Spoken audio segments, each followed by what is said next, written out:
capítulo de número 4 de 1 Pedro, verso de número 1 ao verso de número 11.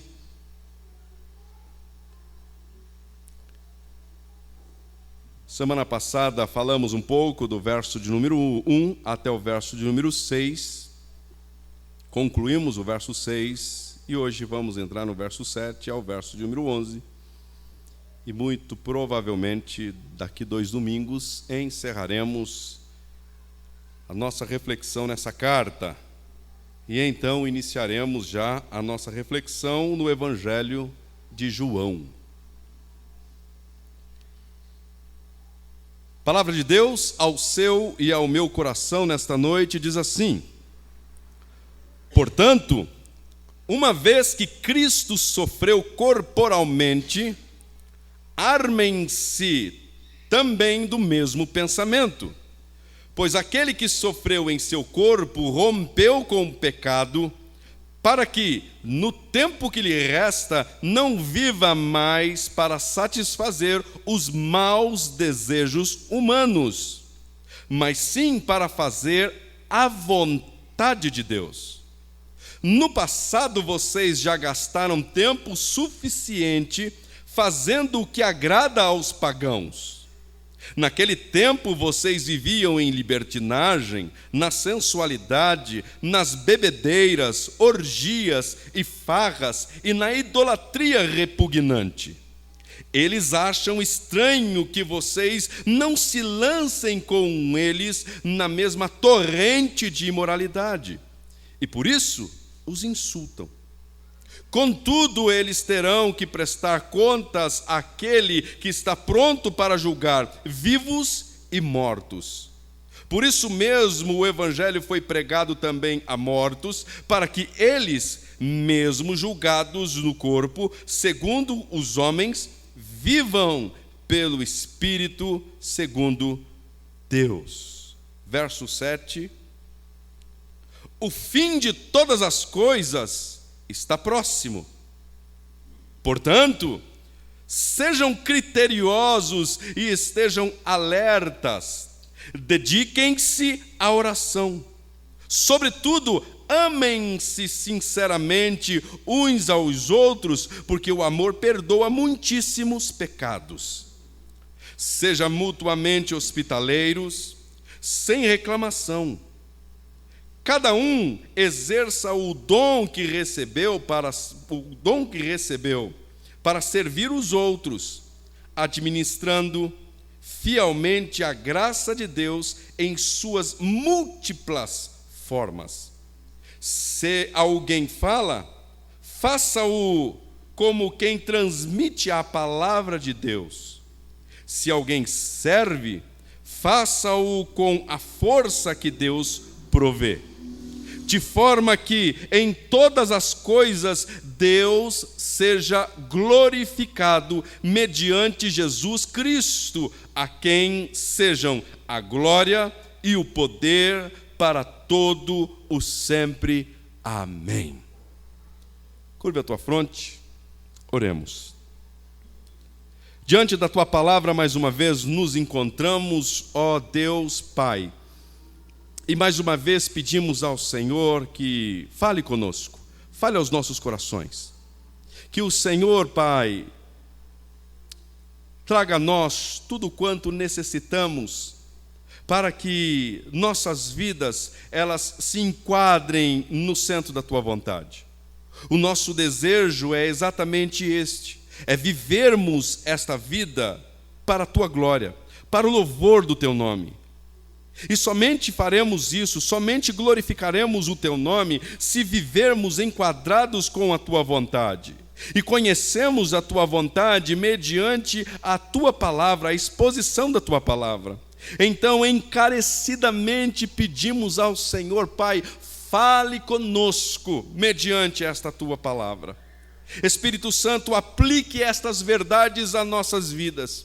Traz luz à nossa mente, para que então haja em nós as transformações que nos são necessárias.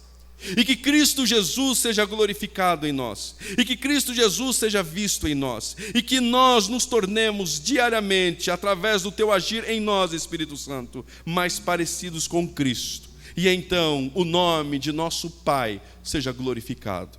Assim oramos, assim agradecemos, assim pedimos, no nome precioso de Cristo Jesus, nosso Senhor. Amém. Semana passada, então, falamos a respeito de como viver esta vida para a glória de Deus. Quais são as lições que o apóstolo Pedro ele nos dá para que possamos, mesmo em meio às grandes dificuldades, mesmo em meio às grandes tribulações que nós enfrentamos no nosso dia a dia, como nós podemos viver, mesmo a tudo isso, para a glória de Deus? Quais são as nossas atitudes? Que atitudes devemos ter para que Cristo então seja percebido em nós, para que Cristo então seja visto em nós e para que o Pai seja glorificado através de nós? O apóstolo Pedro, ele apresentou aos irmãos algumas características, primeiro dizendo a eles quem eles eram e depois apresentando quem eles são. O apóstolo Pedro diz que eles antes, e não apenas eles, mas aplicando também a nós, o nosso contexto, tanto os irmãos dessas 5 províncias romanas e também nós outros aqui hoje, nós podemos entender que outrora nós vivíamos em libertinagem, na sensualidade, nas bebedeiras, nas orgias, nas farras e na idolatria, que é repugnante a Deus. Esse era o nosso viver. Esse era o seu viver, esse era o viver destes homens, desses irmãos que foram alcançados pelo Evangelho. Mas o apóstolo Pedro apresenta que agora o nosso viver não pode ser mais assim. O nosso viver não deve ser mais assim.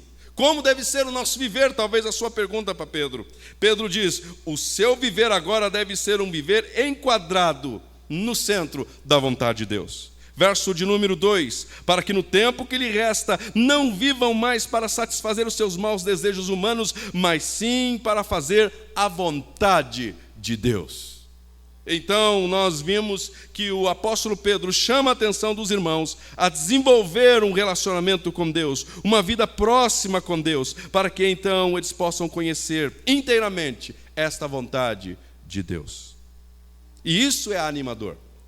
Porque o interesse do apóstolo Pedro em escrever esta carta é levar aos irmãos uma notícia animadora a eles, ou levar a eles condições para que eles pudessem ser animados mediante as perseguições que eles estavam enfrentando.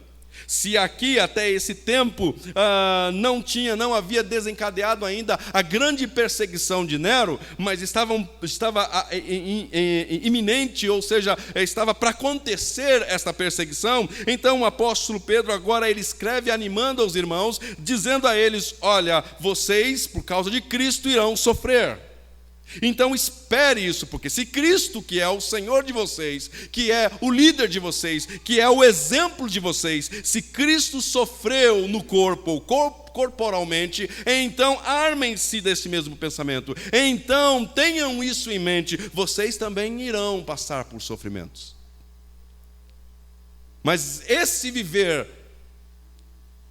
em Cristo há de proporcionar, mesmo que vocês enfrentem perseguições e sofrimento, há de proporcionar a vocês uma alegria que ele no capítulo 1 vai falar que é uma alegria indizível, porque vocês foram alcançados por Cristo, porque vocês foram alcançados pelas verdades, vocês foram alcançados pelos feitos de nosso Senhor e Salvador Jesus Cristo.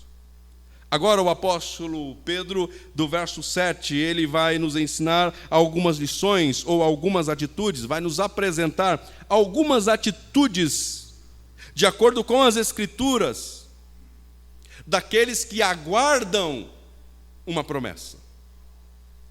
Aqueles que aguardam uma promessa feita pelo próprio Cristo, ou seja, a sua volta. Quais devem ser as suas atitudes? Quais devem ser as minhas atitudes? Se verdadeiramente estamos ansiosos e clamando, Maranata, ora vem, Senhor Jesus. Pedro, ele inicia o verso dizendo, o fim de todas as coisas está próximo. Sejam criteriosos e estejam alertas. Dediquem-se à oração. 5 atitudes que Pedro vai nos ensinar e que eu quero hoje destacar nesta noite. A primeira delas é exatamente isso: o fim está próximo. Segunda atitude que o apóstolo Pedro vai nos ensinar é: já que o fim está próximo, então que vocês tenham uma atitude de sobriedade, sejam sóbrios, sejam criteriosos. Terceiro, vigiem em oração. Quarto, tenham um amor intenso para com o próximo. E quinto, sirvam uns aos outros através dos dons que Deus lhe deu. O fim de todas as coisas está próximo. É assim que o apóstolo Pedro inicia agora este seu pensamento. Pedro apresenta aos irmãos uma verdade, e uma verdade que é inevitável. Que verdade inevitável é esta? O fim de todas as coisas está próximo. Pedro diz isso para os irmãos que estavam vivendo ali no primeiro século, logo no início da caminhada cristã. Pedro inicia dizendo aos irmãos: olha, se preparem, vivam de tal forma como se Cristo estivesse às portas, e Cristo está às portas, e Cristo há de voltar. Pedro está dizendo: o fim de todas as coisas está próximo. O fim de tudo aquilo que os seus olhos conseguem visualizar está próximo. Mas Pedro, ele não está sozinho nesta linha de pensamento. O apóstolo Paulo, ele também afirma, ele adverte o seguinte, que o tempo é tempo de despertar do sono, porque a noite está muito avançada e o dia se aproxima. Ele diz isso em Romanos capítulo 13, verso 12. Ele também vai ensinar aos Filipenses, capítulo 4, verso 5, dizendo: perto está o Senhor, e este perto está o Senhor está ligado à volta de Cristo. Perto está o Senhor, ele diz aos Filipenses. Tiago também, ele vai afirmar o seguinte: a vinda do Senhor está próxima. Tiago, capítulo de número 5, verso 8. O apóstolo João também ensina a mesma coisa, e ele vai falar aos seus contemporâneos como eles devem viver. Eles devem viver como se fosse o último tempo. Em 1 João capítulo 2, verso 18, o tempo está próximo, afirma João também em Apocalipse, capítulo de número 1, verso de número 3. O fim está próximo. Esse pensamento é unânime entre os apóstolos. E Pedro aqui chama a atenção aos irmãos dessas 5 províncias, que também em sua mente isso esteja fresco, que na sua mente isso também esteja latente, que eles estejam certos de que o fim está próximo, o fim de todas as coisas está por um fio. Pedro, ele escreve essa carta no intuito de animar. E quando ele diz que o fim está próximo, é algo que Pedro afirma, ou que Pedro apresenta como sendo algo animador. E aí talvez você pergunta: como é animador esse fim está próximo? Como essa verdade pode ser animadora, Luciano? Essa verdade é algo animador, pois é sinônimo do grande evento que iremos experimentar como cristão. Que evento é este? Que grande evento é este que nós iremos experimentar como cristão? A volta de nosso Senhor e Salvador Jesus Cristo. Quando Pedro está dizendo o fim está próximo, Pedro está dizendo a alguns irmãos que estão enfrentando sofrimentos e alguns que estão sofrendo já há algum tempo, e ainda Pedro vai falar, continuar na sua carta, que esse sofrimento há de se intensificar. Mas Pedro, antes de continuar a sua carta, no verso 12 em diante, que vai falar sobre o sofrimento, Pedro, ele dá uma pausa, e é como se ele colocasse aqui uma doxologia, no finalzinho você vai ver uma doxologia, mas ele vai dizer o seguinte: olha, irmãos, o fim de tudo isso que vocês estão enfrentando está próximo. O fim desse sofrimento está próximo. O fim dessas dores está próximo. E talvez você vai me dizer o seguinte: Luciano, ok, Pedro disse isso para os irmãos do primeiro século, mas e aí o fim não aconteceu? E aí Cristo não voltou? Talvez estas sejam as perguntas que mais você encontra entre as pessoas que querem desacreditar das Escrituras, entre as pessoas que querem forçar você a duvidar das Escrituras. Pedro está dizendo aos irmãos: irmãos, se você comparar o tempo da vida ou do tempo que nós estamos aqui neste mundo com a eternidade que você irá enfrentar, que você irá experimentar, então o fim é logo ali, o fim está próximo. O fim de todas as coisas está pertinho de nós, se você comparar isso à eternidade. Mas Pedro também, você pode interpretar esse fim está próximo aqui como aqueles que, para nós ainda o fim não chegou, mas para esses irmãos o fim chegou. Talvez durou apenas 80, 90 anos, mas o fim para eles chegaram. E agora, se você pensar aonde é que eles estão, se você parar para pensar como eles estão, e se você pudesse perguntar a eles: e aí? O fim estava próximo? Valeu a pena acreditar nesse fim próximo? Certamente eles diriam a você e a mim: sim, porque agora estou gozando da presença deste Deus. Pedro está dizendo: o fim de todas as coisas está próximo.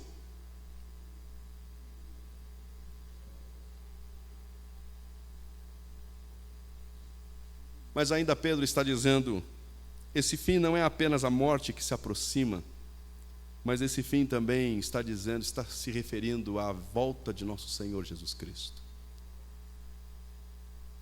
Quando menos nós esperarmos, o veremos nas nuvens. E o apóstolo Paulo, ensinando aos irmãos, aos Tessalonicenses, afirma que nós o veremos nas nuvens e nós iremos ao encontro dele nos ares. Cristo voltará. E eu aguardo ansiosamente por este dia. Eu desejo ansiosamente por este dia ver o meu Senhor Jesus nos ares, cercado com milhares e milhares de anjos, cantando, celebrando a sua volta.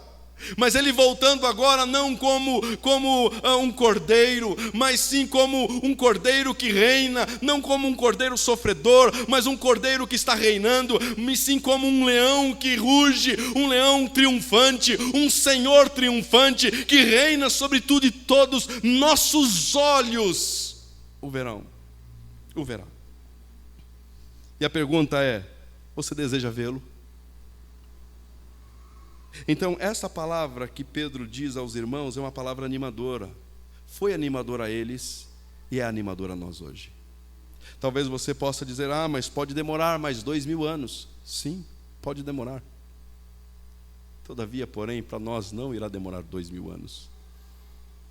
É logo ali. É daqui a pouco. Para alguns, no máximo 60 anos. 70 anos, pegar as adolescentes aqui, né? Para outros, 50, 40, 20, 30, 10. Pode ser hoje, pode ser amanhã. Essa é a esperança cristã. Isso aqui é animador, porque isso aqui enche as nossas almas com a esperança de que todo sofrimento há de ter um fim. E Pedro vai dizer que este tempo de sofrimento, no capítulo 5, verso 10, o Deus de toda graça que os chamou para a sua glória eterna em Cristo Jesus, depois de terem sofrido durante um pouco de tempo, os restaurará, os confirmará e lhes dará força e os porá sobre firme alicerce. A Ele seja a glória, a Ele seja o poder para todos sempre. Amém. Cremos nisso, esperamos isso. Então, o fim de todas as coisas está próximo. É animador. É animador. Essa declaração do apóstolo é alvo de toda a esperança cristã, pois ela é a conclusão de um ciclo e o início de outro ciclo muito melhor. Pedro, com esta afirmação, deseja despertar nos irmãos ânimo e despertar neles perseverança diante das iminentes perseguições. Podemos até discordar como esses eventos acontecerão, todavia temos de ser unânimes quanto Cristo vai voltar. Podemos discordar no tempo, podemos discordar quando e como esses eventos irão acontecer. Se Cristo irá voltar nas nuvens, nós iremos com Ele para as nuvens e depois lá para o céu. Ou não, se nós vamos com Ele nas nuvens e depois nós vamos descer aqui e então Ele vai instituir o seu reinado. Ou se não, Cristo vai aparecer nas nuvens, chegaremos com Ele e Ele então dará um fim a todas as coisas. Não saberemos como isso vai acontecer, mas uma coisa eu sei, eu vou vê-lo face a face. Uma coisa eu sei, Ele enxugará dos nossos olhos toda lágrima. De uma coisa eu sei, Ele arrancará de nós toda dor. De uma coisa sei, que com Ele não haverá mais choro, que com Ele não haverá mais dor, que com Ele não haverá mais morte, com Ele haverá apenas alegria para todos sempre. Amém. Pedro está dizendo isso, irmãos, animem-se. Diante das perseguições que vocês hão de enfrentar ainda. Porque se ele escreve no ano de 63, Nero ainda não tinha decretado a perseguição em massa aos cristãos. E eu acredito que é antes de 64, ou seja, em 63, porque o verso 12 ele vai falar ainda: amados, não se surpreenda com o fogo que surge entre vocês. Ou seja, Pedro aqui parece que ele está querendo encerrar a sua carta, no verso de número 7 até o verso 11. E parece-me que chega informações a ele de que alguma coisa está acontecendo lá em Roma. E então ele retoma novamente a sua escrita e diz: irmãos, vai acontecer diante de vocês algumas coisas. A perseguição há de se acirrar, a perseguição há de aumentar. Mas não pense que isso é novidade, não pense que isso é algo que para trazer uma surpresa a vocês. Isso é o que Cristo ensinou a vocês, isso vai acontecer. Mas Pedro, no verso 7, o fim de todas as coisas está próximo. Diante disso, diante desta verdade que desejamos, que almejamos, esta verdade que ela é inevitável, o fim de todas as coisas, a volta de Cristo, como você e eu nós devemos proceder? Como deve ser o nosso viver diante desta verdade? Como deve ser o seu proceder, o meu proceder, o nosso dia a dia? Como deveria ser o proceder desses irmãos que receberam essa notícia animadora? Pedro continua: portanto, diante desta verdade, diante da verdade de que Cristo há de voltar, diante da verdade de que o fim de todas as coisas estão próximo, diante desta verdade inevitável, portanto, sejam criteriosos e estejam alertas. Sejam criteriosos diante da afirmação de que as coisas estão no fim. Pedro pede para que os irmãos ajam corretamente com os ensinos do Evangelho, ou seja, vivam de acordo com os Evangelhos. Diante desta verdade de que Cristo vai voltar, eu quero pedir para vocês uma coisa: que vocês continuem a viver de acordo com o Evangelho. Como Pedro? Sejam criteriosos, estejam alertas. Sejam criteriosos enquanto aguardam a volta de nosso Senhor Jesus Cristo. Esta verdade sobre o fim não deve despertar em nós expectativas de sonhadores preguiçosos e nem de fanáticos zelosos. Porque Paulo enfrentou um problema quando foi ensinado à igreja de Tessalônica a respeito da volta de Cristo. Qual o problema que Paulo enfrentou?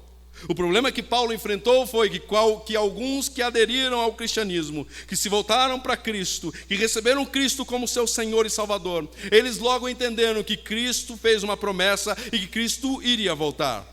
Então, se Cristo ia voltar e levá-los para um novo viver, para uma nova vida, então não precisavam mais continuar vivendo, ou não precisavam mais continuar fazendo as coisas necessárias, básicas deste mundo, como trabalhar, como cuidar da casa, como cuidar dos filhos, como cuidar da esposa, como a esposa cuidar do esposo.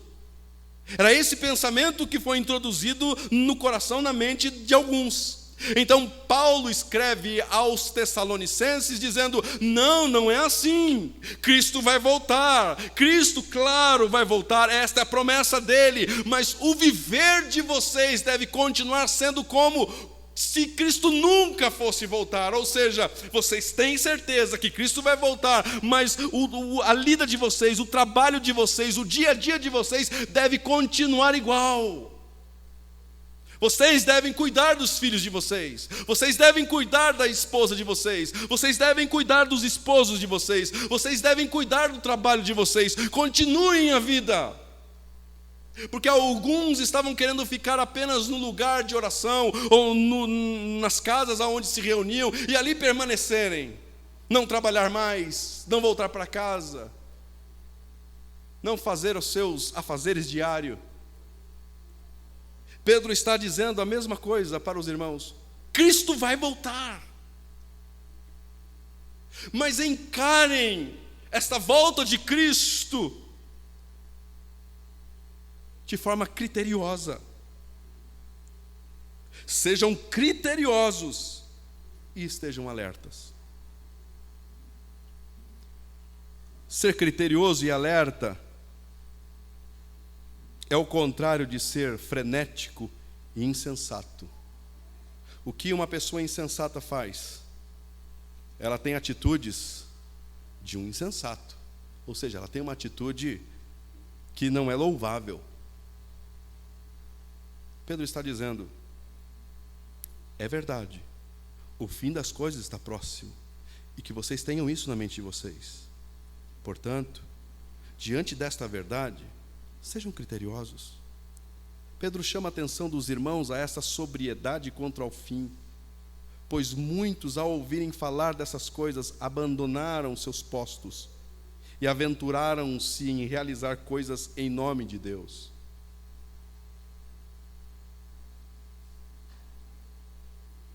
Ser criterioso é a habilidade de encarar as coisas de maneira realista, sem ilusão. Pedro não está apresentando aos irmãos aqui uma ilusão.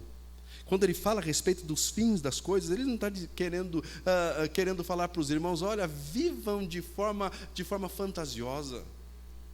Ou, olha, Cristo vai voltar, então não precisam mais se dedicar para as coisas que são necessárias nesse mundo. Não, Pedro está dizendo: vivam de forma criteriosos. Pedro está declarando aqui que ser criterioso é ser alguém que, mesmo tendo a cabeça nos céus, possui a consciência de que tem os pés na terra e sabe se portar diligentemente diante dos homens e diante de Deus. Ele sabe avaliar as situações com sabedoria originada do alto. É alguém que não age de forma impulsiva, antes sabe direcionar seus esforços, pensamentos e relacionamentos como alguém que é guiado por um propósito, a saber, viver para a glória de Cristo Jesus. Isso é ser criterioso. Isso é estar alerta. Isso é ser sensato.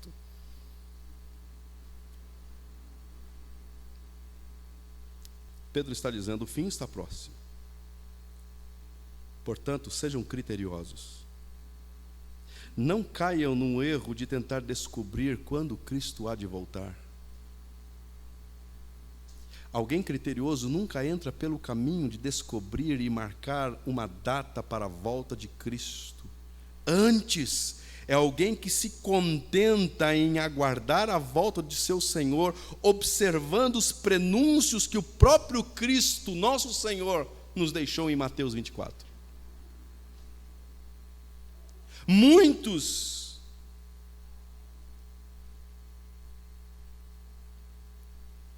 com o pensamento de, Cristo vai voltar, então vamos olhar e vamos pesquisar quando é que isso vai acontecer.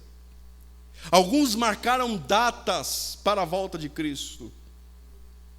Recentemente você pega algumas pessoas aí, algumas religiões, seitas, que marcaram a volta de Cristo. E marcaram a volta de Cristo, porém Cristo não voltou nessa data marcada. Falsos mestres. Agora, por esses dias, eu ouvi um outro que, de tanto pesquisar, segundo eles, pesquisando, e Cristo há de voltar até 2023. Pedro está dizendo, o Evangelho não pede isso para você. O Evangelho pede para que você tenha em mente que Cristo vai voltar, mas que você seja criterioso, que você seja sensato. Muitos foram enganados por falsos mestres com a volta de Cristo, ou com um agendamento de Cristo para Ele voltar à terra, e quando eles fizeram isso, quando estava próximo do evento acontecer, venderam tudo que tinham, desfizeram de tudo que possuíam. Uma seita dessas, pegaram os seus adeptos e então, um dia antes da data marcada, vestiram todos aqueles que seguiam esse falso mestre, vestiu todos eles com uma túnica branca, ou vestes brancas, e subiram para um monte e lá ficaram. E decepcionados ficaram no monte, porque Cristo não voltou. Cristo não voltou. Pedro está dizendo, irmãos, o fim está próximo. Sejam criteriosos. Pedro, tá bom. Que atitudes mais eu tenho que ter aguardando a volta de Cristo? Verso de número 7 ainda. Estejam alertas. Dediquem-se à oração. Em outras traduções, vigiem em oração. Pedro incentiva os irmãos a orarem enquanto aguardam a promessa do Senhor. Absolutamente nada pode afastar o coração do cristão dessas práticas. Antes, todas as notícias, aflições, sofrimentos e até mesmo uma promessa como esta da volta de Cristo deve despertar em você e em mim um desejo de buscar a Deus e sua vontade por meio da oração. Esse anúncio do apóstolo Pedro aos irmãos, olha, Cristo vai voltar, o fim está próximo, isto deveria despertar no coração destes irmãos um desejo de conhecer ainda mais a Deus, de se alinhar à vontade de Deus e de ainda se aprofundar no relacionamento com Deus. Então Pedro está dizendo, olha, vocês enquanto aguardam a volta de Cristo, sejam criteriosos e estejam alertas e dediquem-se à oração. Sejam sóbrios, tenham autocontrole para que vocês possam orar. É exatamente isso que o apóstolo está dizendo.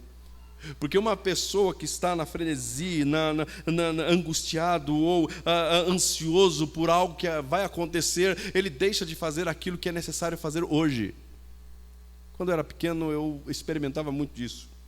Quando meu pai dizia, vamos para Minas no sábado. O único lugar que eu ia para Minas. Nunca que eu viajava para Minas. Minha tia morava lá. E então, meu pai, olha, sábado nós vamos viajar. Nós vamos para Minas. Para quem não era acostumado a viajar, para quem no máximo mudava de bairro, né? Saia de bairro. A viagem mais longa que a gente fazia durante o ano era de bairro a bairro, né? Era uma alegria quando a gente saía aqui do Vila Garcia e ia para Vila Aparecida. E depois, quando eu mudei para a Vila Aparecida, era uma alegria. Quando eu saía da Vila Aparecida, eu vinha para o Padre Aldo Bolini, na casa dos meus avós. Era uma alegria, porque para a gente era uma viagem. Andar de ônibus era uma viagem. Não tinha carro, era uma viagem. Mas quando meu pai comprou carro e meu pai falou: nós vamos para Minas conhecer a casa da sua tia. Eu contava nos dedos o dia para chegar. Eu ficava contando. Pai falou que no sábado, hoje é segunda, então segunda-feira. Amanhã é terça-feira. Eu ficava contando nos dedos. E sabe qual era a minha vontade? A minha vontade não era nem ir para a escola, porque eu tenho uma viagem sábado. A minha vontade era: você não vai brincar com os amigos? Não, eu vou me preparar para a viagem. Vamos soltar a pipa? Não vamos soltar a pipa não. Sabe por quê? Porque eu tenho muita coisa para fazer. Vou me preparar para a viagem. Tem a escola, vamos fazer a lição de escola, o dever de casa. Não vamos fazer o dever de casa. Nós vamos nos preparar para a viagem. Esse era o meu desejo, essa é a minha vontade. Porque era um evento grandioso demais que ia acontecer para mim.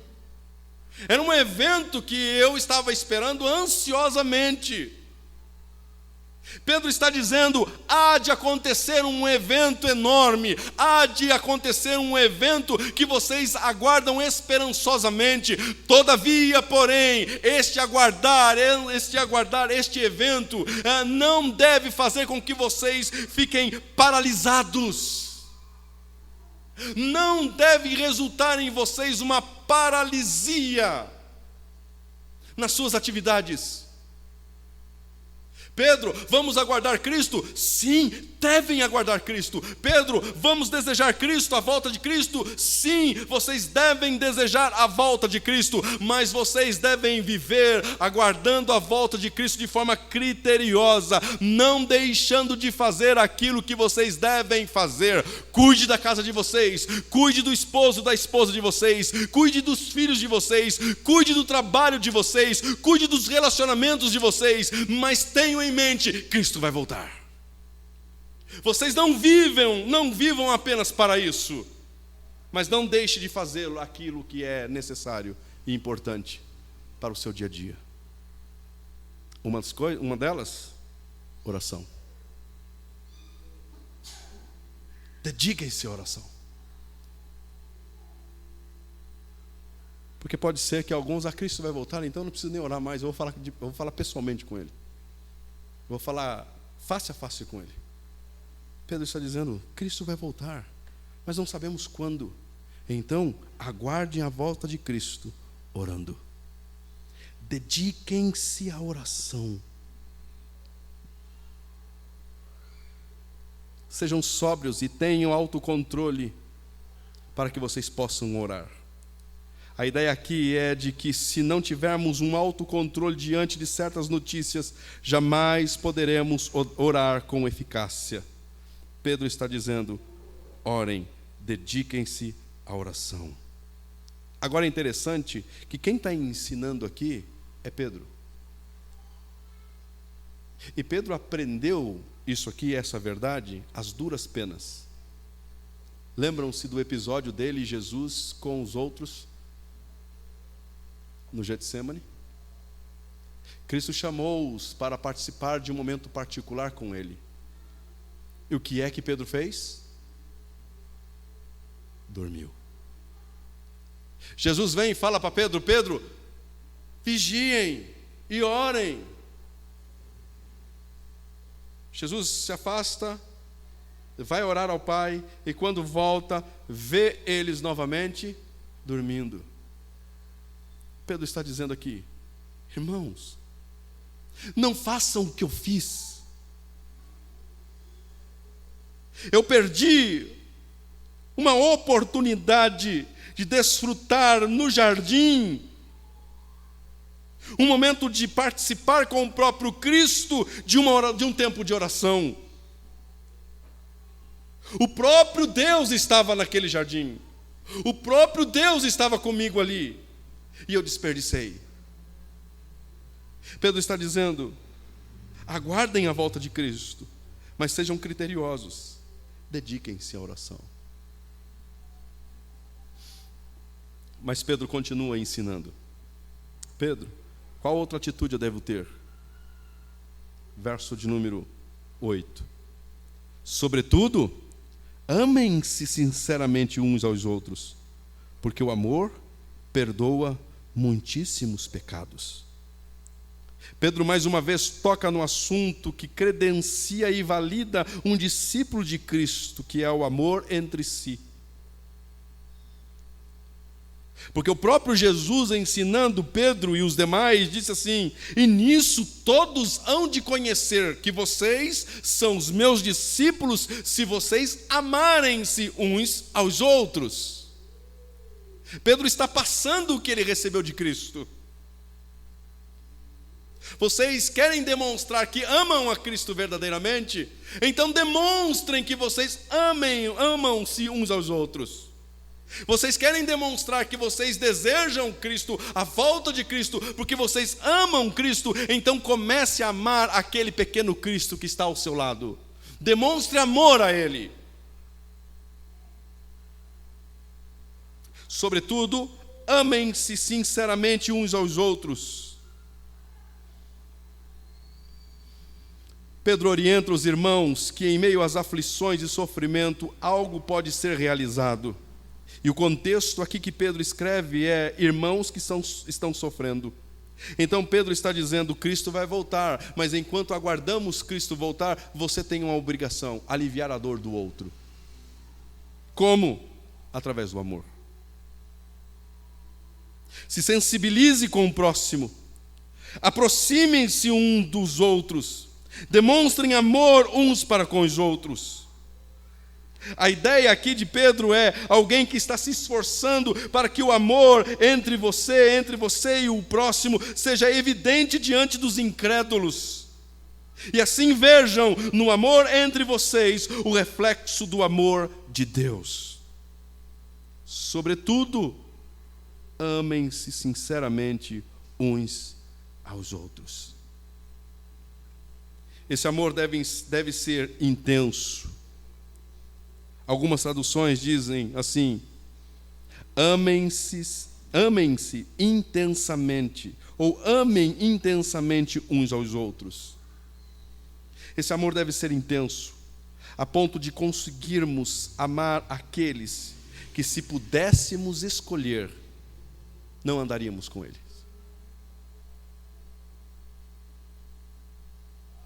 Você deve amar o seu próximo de forma intensa, a ponto de você conseguir amar aqueles que, se você pudesse escolher, você jamais queria andar junto com ele. Isso é amar.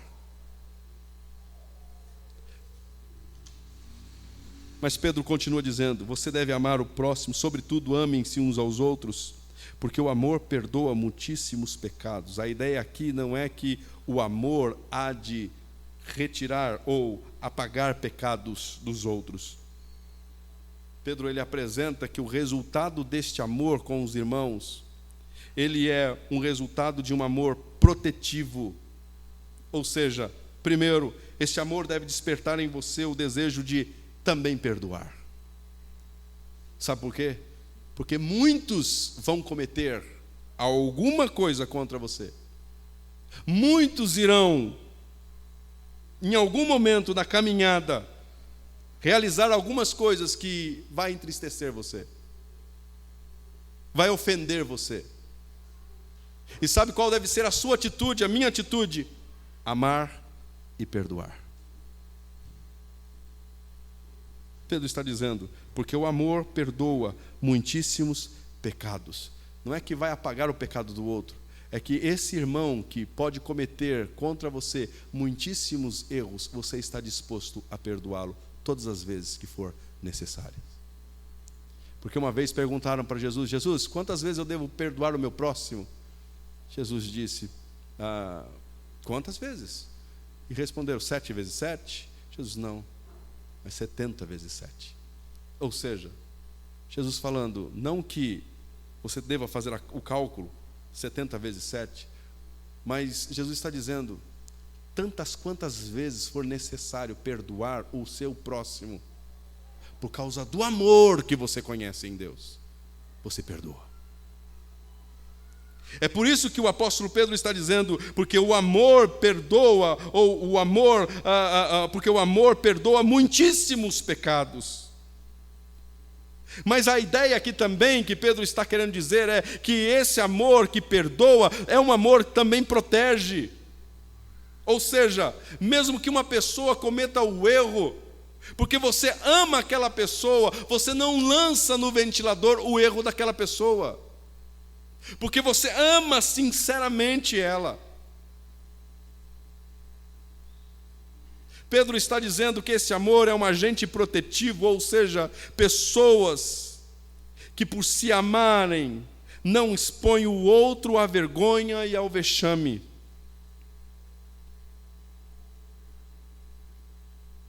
É a prática coerente de alguém que não apenas diz, antes demonstra que ama. Porque tem muita gente que quando vê o outro pecar e querendo dar um ar de espiritualidade, vem e diz para você assim: você viu o que aconteceu com aquele irmão? Nós precisamos orar por ele. E a ideia dessa pessoa não é querer demonstrar amor ou apresentar, não, a ideia é expor o outro.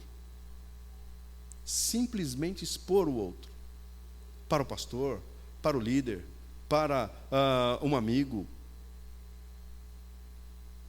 E pior ainda é quem faz isso para o incrédulo. Você viu aquele irmão que está comigo na igreja? Ele pecou. E falando para o incrédulo, expondo o seu irmão. Pedro está dizendo, sobretudo, esperem a volta de Cristo, mas amando uns aos outros de forma intensa, a ponto de esse amor se tornar uma proteção entre vocês, a ponto de, se o seu irmão errar, você não expor o seu erro, mas você tratar. A ideia aqui é alguém que estica, alguém que está com o cobertor, e esse cobertor é esticado para alcançar o próximo, para cobri-lo também. É essa a ideia, que o amor, ele perdoa muitíssimos pecados. É um cobertor que é esticado a ponto de cobrir a vergonha do outro. É mais ou menos a ideia que aconteceu com Noé. Quando o filho de Noé, Cão, acho que é isso o nome, Cão, viu a vergonha do pai. E aí ele, ao invés de cobrir a vergonha do pai, o que ele foi fazer? Ele foi expor a vergonha do pai para os seus outros irmãos. E então os irmãos de Cão, eles vão até o seu pai e ali cobrem a vergonha do seu pai. É essa a ideia. Quando alguém peca, quando alguém erra, Pedro está dizendo, não exponha isso no ventilador, não jogue isso no ventilador. Porque isso, ao invés de arrancar glórias daqueles que estão do lado de fora, isso vai ajudar, vai muni-los ainda mais para difamar vocês, para falar mal de vocês. Pedro continua, que esse amor chegue a tal ponto de conduzir vocês a um sentimento, a uma atitude mútua de hospitalidade. Sejam mutuamente hospitaleiros, sem reclamação. Talvez para a gente aqui, nós não temos tanta proximidade com o ser hospitaleiros, mas na época aqui de Pedro, quando Pedro escreve aqui, era muito comum irmãos fugidos de alguns outros lugares, algumas cidades, por causa da perseguição, bater na porta de outros irmãos, se identificarem como cristão e então pedirem a eles um lugar para ficarem. Pedro está dizendo, quando alguém bater na sua porta e identificar como cristão, por causa do amor que vocês têm uns pelos outros. Ah, Pedro, mas eu não conheço tal pessoa. Ah, Pedro, mas eu não sei quem é. Mas você conhece Cristo e ele serve Cristo, e se ele se identificou como servo de Cristo, então o receba junto. Amem uns aos outros de forma intensa, a ponto de vocês receberem alguém que vocês nunca viram, porque se declara ser cristão, receber em casa.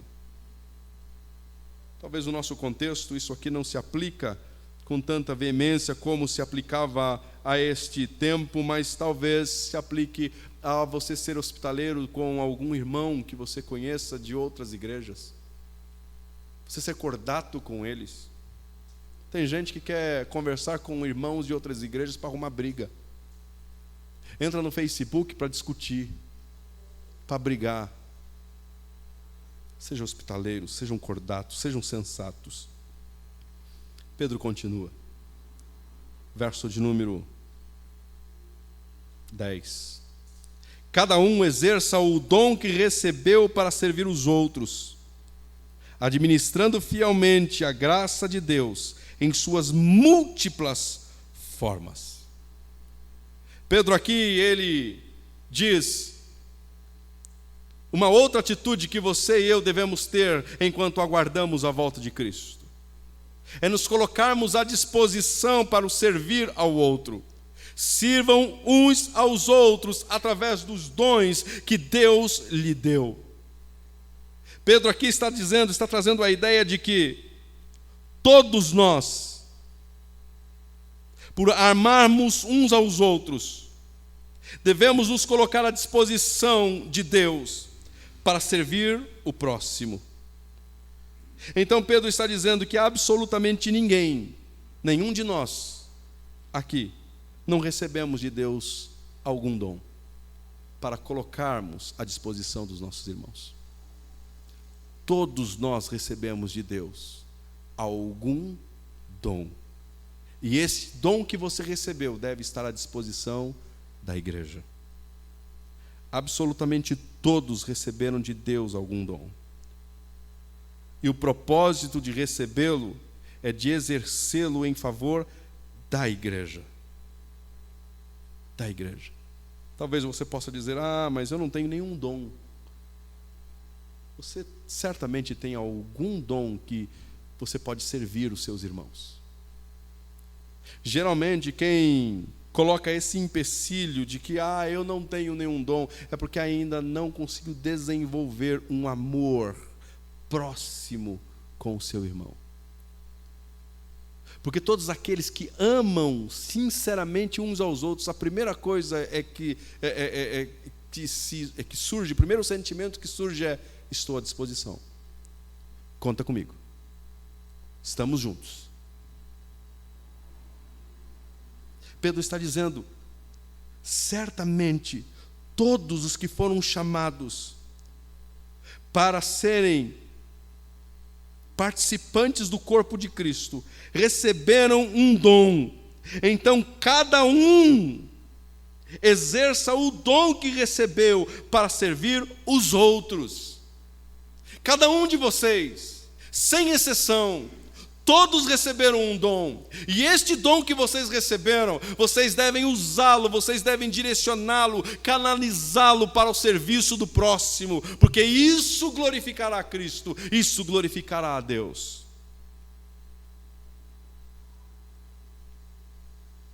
E Pedro com isso está dizendo que todos os dons são importantes para a igreja.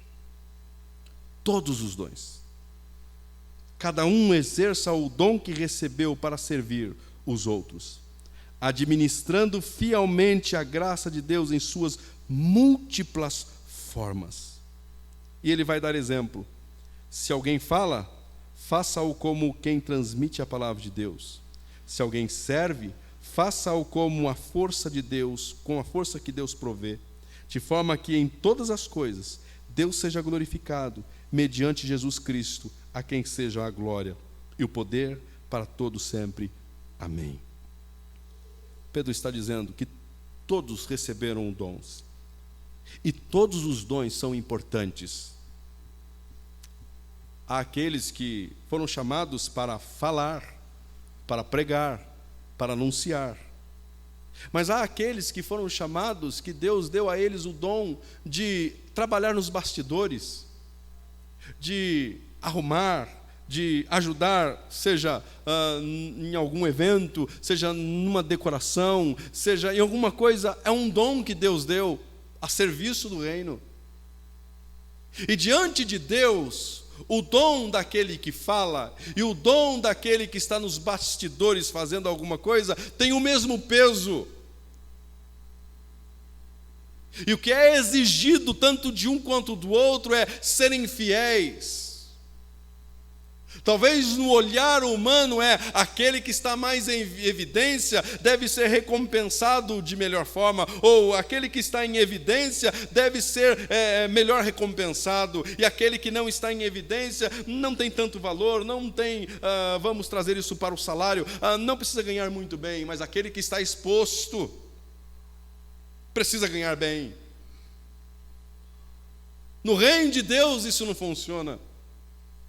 No reino de Deus, tanto aquele que está em evidência, quanto aqueles que estão nos bastidores, se estão servindo fielmente ao Senhor, há de receber o mesmo galardão,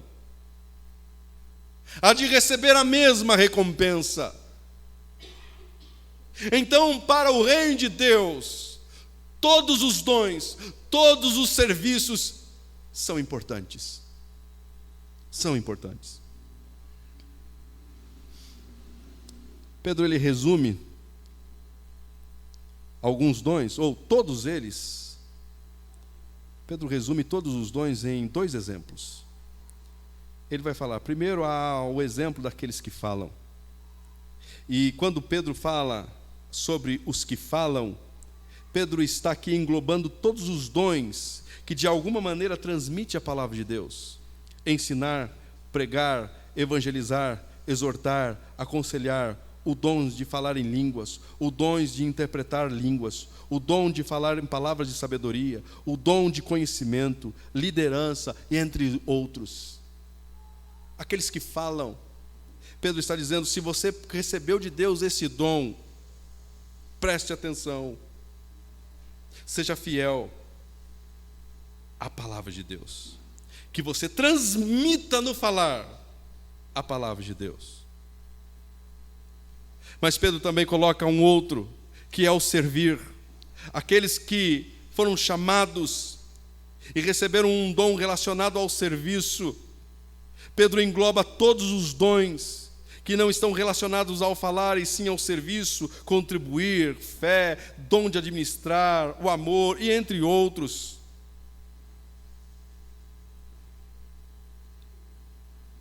Pedro está dizendo que você faça tudo isso na força de Deus, porque você vai precisar. Pedro orienta aos irmãos que todos os dons exercidos na igreja devem resultar em um só objetivo. Ele conclui, de forma que todas as coisas seja glorificado, de forma que em todas as coisas Deus seja glorificado mediante Jesus Cristo, a quem seja a glória e o poder para todo sempre. Amém. Pedro conclui a sua linha de pensamento, e a ideia aqui, o que parece aqui, que Pedro está encerrando a sua carta. Porque ele diz, ele coloca uma doxologia, um hino, nesse último verso, de forma que em todas as coisas Deus seja glorificado mediante Jesus Cristo, a quem seja a glória, o poder, para todo sempre. Amém. Pedro está dizendo, o resultado do seu serviço, o resultado de seu servir a Deus, seja por meio de falar, seja por meio do serviço, que resulte em uma coisa só: glórias a Deus. Qualquer dom que venha trazer divisão não provém de Deus. Qualquer dom que venha provocar inveja no outro não provém de Deus. Qualquer dom que desperte o ódio e raiva não provém de Deus. E aí você pergunta, quando é que um dom pode trazer divisão e não provir de Deus? Quando é que eu sei?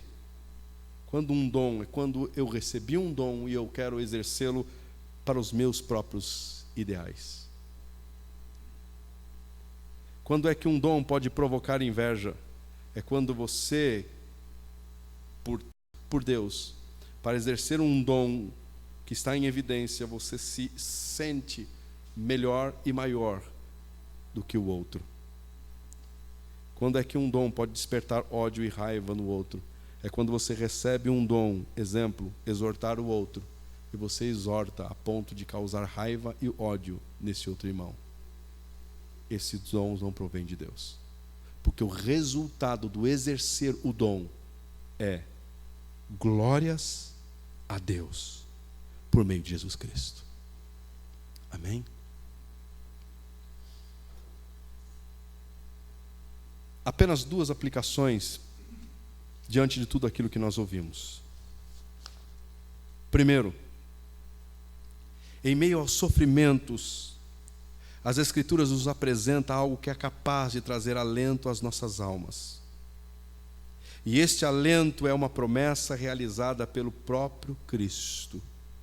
E a promessa foi: não se turbe o vosso coração. Credes em Deus e credes também em mim. Na casa de meu Pai há muitas moradas. Se não fosse assim, eu não vos teria dito: vou preparar-vos um lugar. E quando eu for e vos preparar lugar, eu virei outra vez e vos levarei para mim mesmo, para que onde eu estiver, estejais vós também. Atos 1:11. Os anjos reforçam essa promessa.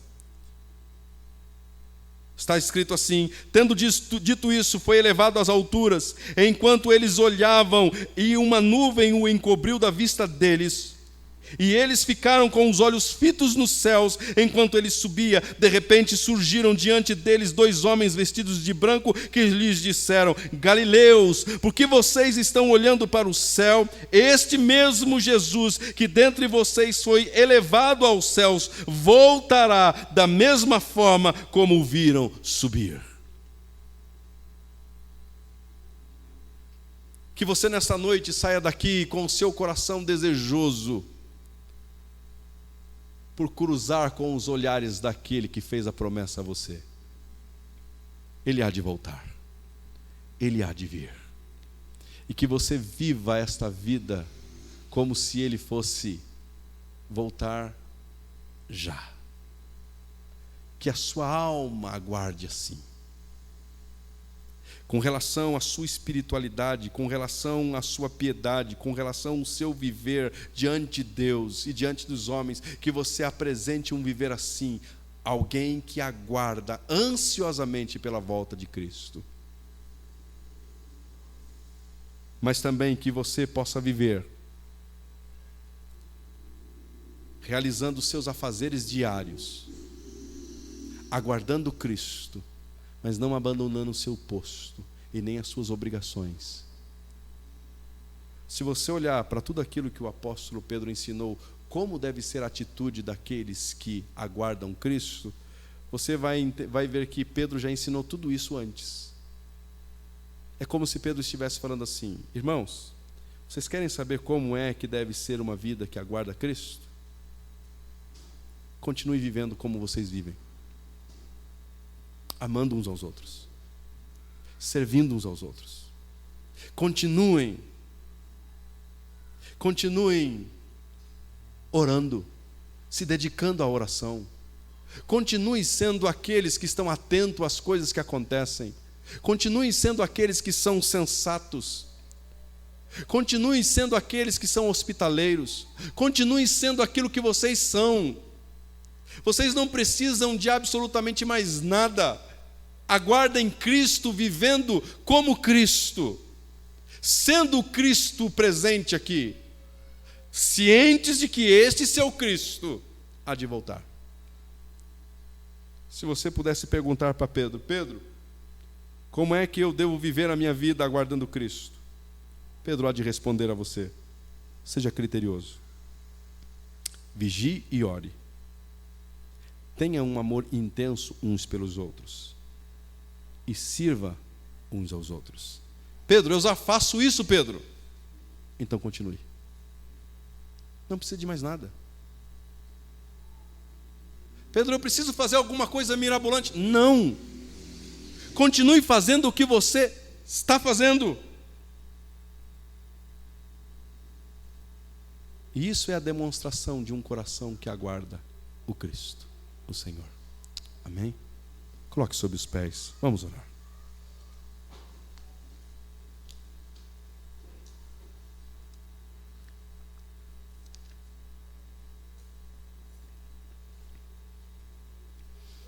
Oremos ao Senhor.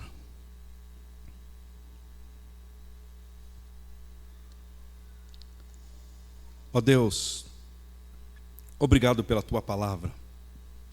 Obrigado pelas instruções que o Senhor nos deixou mediante as Escrituras. E nós queremos, ó Deus, sim, a exemplo daquilo que os irmãos aprenderam quando Pedro escreveu essa carta, ao receberem, ao lerem, esses irmãos entenderam e foram instruídos como viver uma vida aguardando Cristo. Nós também recebemos essas verdades hoje. Ajude-nos, Senhor, a sermos pessoas criteriosas. Ajude-nos a sermos pessoas sensatas.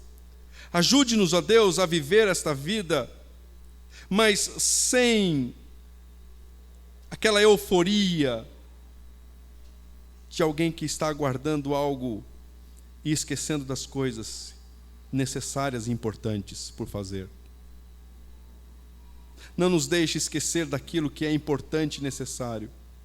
Não nos deixe, ó Deus, esquecer da oração. Não nos deixe nos esquecer da meditação nas Escrituras. Não nos deixe nos esquecer de que fomos chamados a demonstrar amor e um amor intenso uns para com os outros. Não nos deixe esquecermos, ó Deus, de que nós fomos chamados pelo Senhor e fomos dotados com dons para que então pudéssemos servirmos uns aos outros. Ajude-nos, ó Deus, a praticar essas verdades. E então, vivendo assim, declararemos ao mundo que estamos aguardando um grande acontecimento, a volta de Cristo, a volta de nosso Senhor Salvador. Que esta verdade esteja latente em nossos corações e que cause em nós ânimo, motivação e que aguce em nós a esperança em Cristo Jesus. Assim oramos, nele, no nosso Cristo, agradecemos. Amém. Que Deus...